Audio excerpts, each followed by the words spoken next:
And here we are, spawning in the top left-hand corner, or I should just say on the left side of Abyssal City. The blue Protoss player representing Team Fnatic, it is Oz.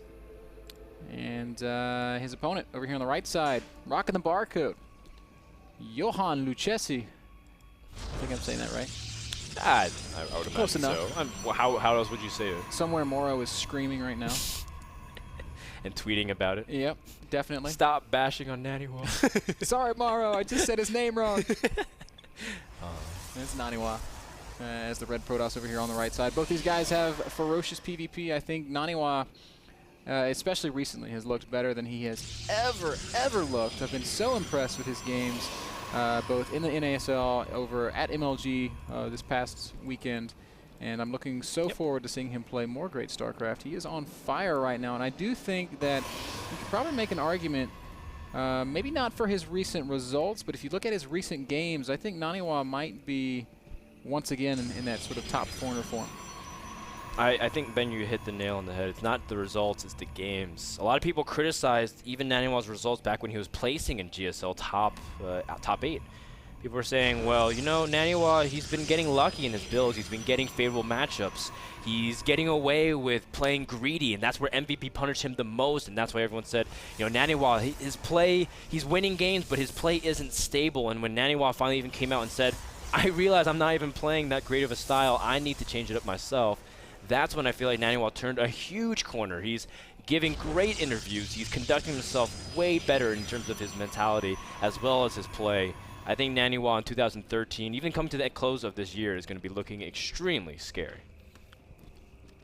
I think that's pretty well said there, Dan. We've got similar openings from each of these guys, also both opting for the early Zealot, which is telling. We often see players going for the fast Stalker builds. My personal favorite Stalker opening. NaNiwa is already proxying a pylon in a really weird position. Oh my, and Oz actually went for an extremely quick gate and cybernetics core and saved up so much chrono boost. I feel like he's just going to 3-gate and really pressure NaNiwa incredibly since he did delay his gas. At the same time, so is NaNiwa. Yeah, he's delaying his second gas. Proxy, what is this going to be? I don't know. I really haven't seen this build. Yeah, I wanted to say it's going to be like a proxy Robo or maybe even a proxy Stargate, but he doesn't have the gas for something like that. Maybe just hides his gateways and looks like he's doing, I don't know. I'm actually really curious myself. I don't, is NaNiwa going to 1-gate expand? He's saving up a lot of money. No, he's going to drop 3 gateways somewhere. He has to drop more gateways. He can't hold this off. I'm saying he needs to drop at least 3 gateways to hold this off. Does he even have a sentry right now? He doesn't have a sentry. He's not building a sentry.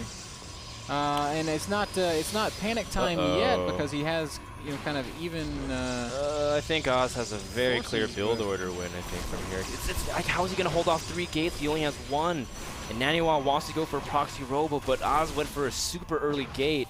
And this is what we're talking about. Oz loves being super aggressive early on. He's got 2 pylons that NaNiwa can't even answer. He can't deal with this in time. The Warpin's going to come in. Yep, here comes that big Warpin any second now.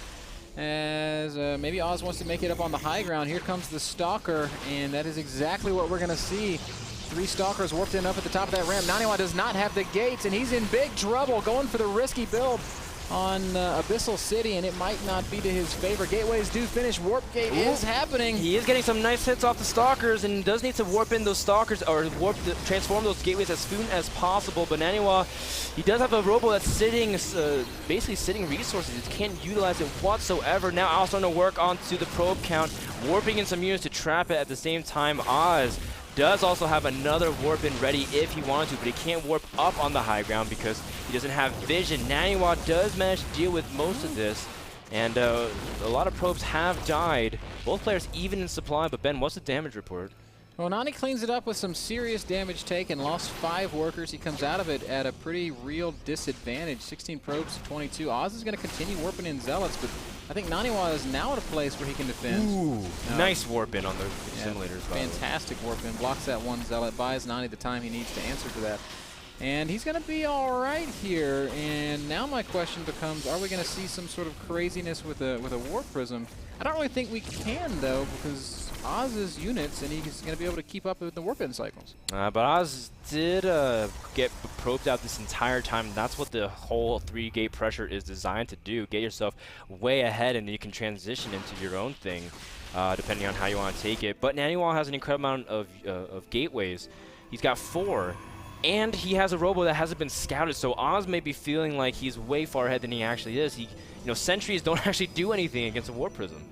That is true. Warp Prism is completed, and NaNiwa is crossing the map right now. Oz has no presence on the map. He does not know what he's playing against. He seems to have some pretty sick gamer senses, though. Look at his positioning right now. Is he anticipating this robo? Has he seen it? I don't know. Maybe he's... I don't know.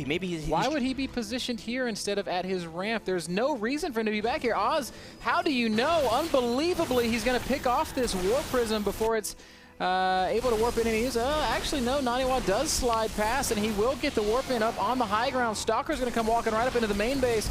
Zealots will hack away at a couple of probes, but I do feel like Oz has more than enough to ultimately to deal with this. I am so confused how Oz knew that was going to happen. That was the sickest sixth sense I've seen in such a long time. Even the Warp Prism drops, and NaNiwa, he looked like he was in a position to be able to pressure Oz beautifully, but instead he is very far behind. NaNiwa getting his second gas finally. He was making a Twilight Council, but he canceled it. He's going for double Stargate. Whoa. That's crazy as well. I have no idea what's going on. I don't understand. I mean, obviously Stargate is good against Robo, but how does he sustain double Stargate off of just 2 gases without expanding?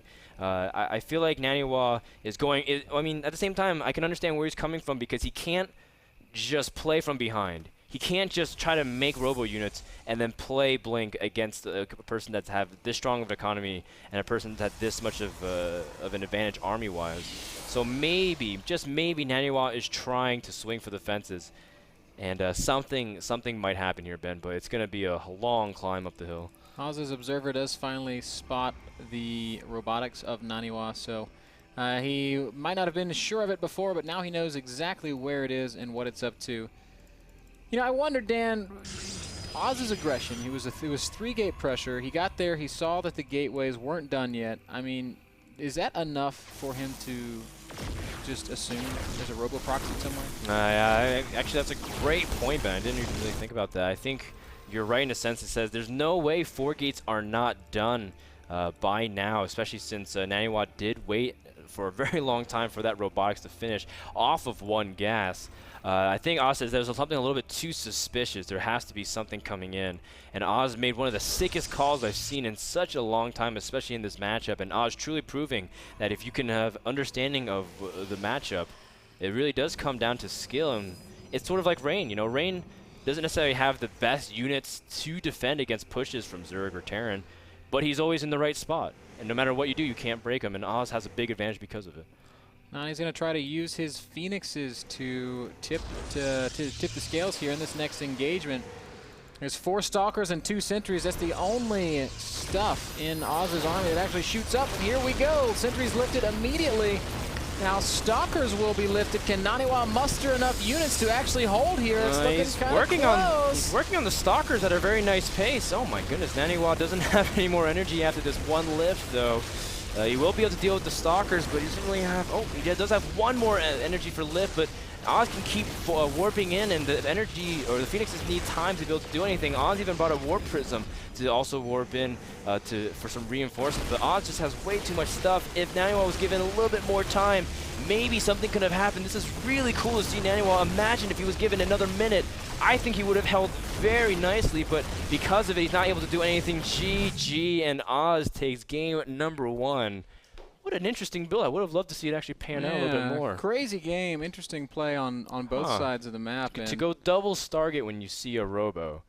Yeah. Like, we've seen double Stargate before. You know, it makes sense now. Elfie, the god of Protoss. NaNiwa has been playing well, so he's been saying his prayers. And now it's coming through in the build orders.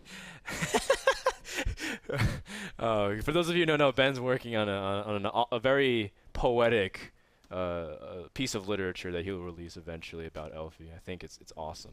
It's one of the funniest moments. The StarCraft Bible. He's gonna add it to Chobo Peon's collection. He does have a StarCraft Bible of like explaining everything. In there needs to be a new chapter called his is like Dedication to the God of the Protons. meta. Mine is like the Holy Book, and you know all the. You know. I need to pray to Elfie a little bit more often because I think I'm searching for answers in PvP as well. That game was brought to you by iBuyPower for everything you need in terms of assembled PCs, laptops, and more. Go to iBuyPower.com. When we come back, game number 2 between Oz and NaNiwa, we'll find out what happens between this top foreigner and top Protoss player from Korea right after this.